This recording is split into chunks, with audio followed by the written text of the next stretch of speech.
അസ്സലാമലൈക്കും, welcome back. ഇന്ന് ഞാൻ വന്നിട്ടുള്ള ബ്രേക്ക്ഫാസ്റ്റ് ആയിട്ട് കഴിക്കാൻ പറ്റുന്ന വളരെ എളുപ്പത്തിൽ ഉണ്ടാക്കാൻ പറ്റിയ ഇഡ്ഡലിയാണ്. അരി കുതിർത്തിയോ അരിക്കോ ഒന്നും ഇല്ലാതെ പെട്ടെന്ന് തന്നെ നമുക്ക് തയ്യാറാക്കാൻ പറ്റുന്ന ഇഡ്ഡലിയാണ്. ആദ്യമായിട്ടാണോ നിങ്ങൾ എൻ്റെ ചാനൽ കാണുന്നുണ്ടെങ്കിൽ ഒന്ന് വീഡിയോ കണ്ടിട്ട് ഇഷ്ടമായാൽ ഷെയർ ചെയ്യാനും അതേപോലെ ഒന്ന് സബ്സ്ക്രൈബ് ചെയ്യാനും മറക്കരുത്. ഇനി നമുക്ക് ഇഡ്ഡലി ഉണ്ടാക്കിയത് എങ്ങനെയാണെന്ന് നോക്കാം. അതിന് വേണ്ടിയിട്ട് ഒരു ബൗൾ എടുക്കുക. അതിലോട്ട് 3/4 കപ്പ് പച്ചരിപ്പൊടി എടുക്കുക. ഇടിയപ്പത്തിൻ്റെയും പത്തിരിയൊക്കെ ഉണ്ടാക്കുന്ന പൗഡറാണിത്. അതൊരു 3/4 കപ്പ് ഞാനിവിടെ എടുത്തിട്ടുണ്ട്. അതിനുശേഷം ഇനി വേണ്ടത് 1/4 കപ്പ് വറുത്ത റവയോ വറുക്കാത്ത റവയോ ഏത് വേണമെങ്കിലും എടുക്കാം. അത് 1/4 കപ്പ് എടുത്തിട്ടുണ്ട്. ഇനി വേണ്ടത് 1/2 കപ്പ് തൈരാണ്.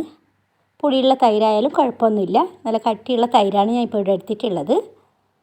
അതും കൂടി ഒഴിച്ച് കൊടുക്കാം. ഇനി ഞാനിപ്പോൾ ഇതിലോട്ട് ഒരു 1/4 ടീസ്പൂണിന് താഴെയാണ് ബേക്കിംഗ് സോഡ ഇട്ട് കൊടുക്കുന്നുണ്ട്. നിങ്ങൾക്ക് ഇഷ്ടമില്ലെങ്കിൽ ഇതിട്ട് കൊടുക്കേണ്ട ആവശ്യമില്ല.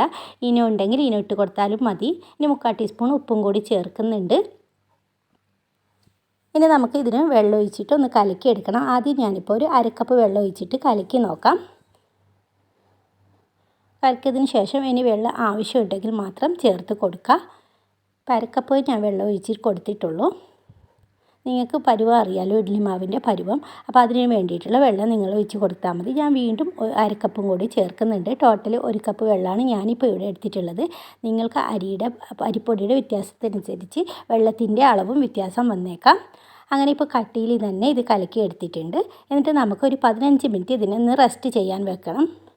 15 മിനിറ്റ് കഴിയുമ്പോഴത്തേക്കും നമുക്ക് ഇഡ്ഡലി തട്ടെടുത്തിട്ട് ഒന്ന് ഇതേപോലെ ഒന്ന് ബ്രഷ് ചെയ്ത് കൊടുക്കുക. ബട്ടർ ബ്രഷ് ചെയ്ത് കൊടുത്താൽ പെട്ടെന്ന് തന്നെ ഇഡ്ഡലി തട്ടിൽ നിന്ന് വിട്ട് കിട്ടും.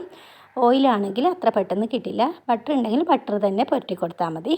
എന്നിട്ട് നമുക്ക് ഒന്നും കൂടി ഒന്ന് കലക്കിയെടുക്കാം. ഈ റവയൊക്കെ വെള്ളം കുടിച്ചിട്ട് നല്ല രീതിയിൽ കിട്ടിയിട്ടുണ്ട്. ഇനി ഞാനിപ്പോൾ ഒരു കപ്പിൽ ഒഴിച്ചിട്ടാണ് ഇതേപോലെ ഒഴിച്ച് കൊടുക്കുന്നത്. ഇങ്ങനെ ഒഴിച്ച് കൊടുത്താൽ ഇഡ്ഡലി തട്ട് അധികം വൃത്തികേടാതെ ഇങ്ങനെ തന്നെ നല്ല രീതിയിൽ കിട്ടുന്നതാണ്. അതിന് വേണ്ടിയിട്ടാണ് ഞാനിപ്പോൾ കപ്പിൽ ഒഴിച്ച് കൊടുത്തിട്ട് ഇതേപോലെ ഒന്ന് ഒഴിച്ച് കൊടുക്കുന്നുള്ളത്. അങ്ങനെ എല്ലാ തട്ടിലും ഇതേപോലെ ഒന്ന് ഒഴിച്ച് കൊടുത്തിട്ട് വരാം. ഇനി നമുക്ക് ഇഡ്ഡലി കുക്കർ ചൂടായി വെള്ളം ഒഴിച്ച് ചൂടാകുമ്പോഴത്തേക്കും നമുക്ക് ഇതിലോട്ട് തട്ട് ഇറക്കി വെച്ചിട്ട് ഒരു 5-6 മിനിറ്റ് മാത്രം വേവിച്ച് കൊടുത്താൽ മതി. അങ്ങനെ വിസിൽ വന്നതും നമുക്ക് തീ ഓഫ് ചെയ്യാം. നല്ല പൊങ്ങി കിട്ടിയിട്ടുണ്ട്. ഇനി നമുക്ക് ചൂടാറിയതിന് ശേഷം ഇതിൽ നിന്ന് വിട്ടെടുക്കാം. ചെറിയ സ്പൂൺ വെച്ചിട്ട് ഇങ്ങനെ ഇളക്കിയാൽ പെട്ടെന്ന് തന്നെ ഇളകി വരുന്നതാണ്. ഇതെല്ലാം നല്ല സോഫ്റ്റായിട്ടുള്ള അരി അരച്ച പോലത്തെ തന്നെ ഇഡ്ഡലിയാണ് ഇവിടെ കിട്ടിയിട്ടുള്ളത്. അപ്പോൾ നിങ്ങളെല്ലാവരും ഇതൊന്ന് ട്രൈ ചെയ്ത് നോക്കണം. തലേ ദിവസം അരിയൊക്കെ കുതിർക്കാൻ മറന്നു പോയാൽ പെട്ടെന്ന് തന്നെ തയ്യാറാക്കാൻ പറ്റുന്ന ഒരു റെസിപ്പിയും കൂടി ആണ്. വീഡിയോ ഇഷ്ടമായാൽ ലൈക്ക് ചെയ്യാനും മറക്കരുത്.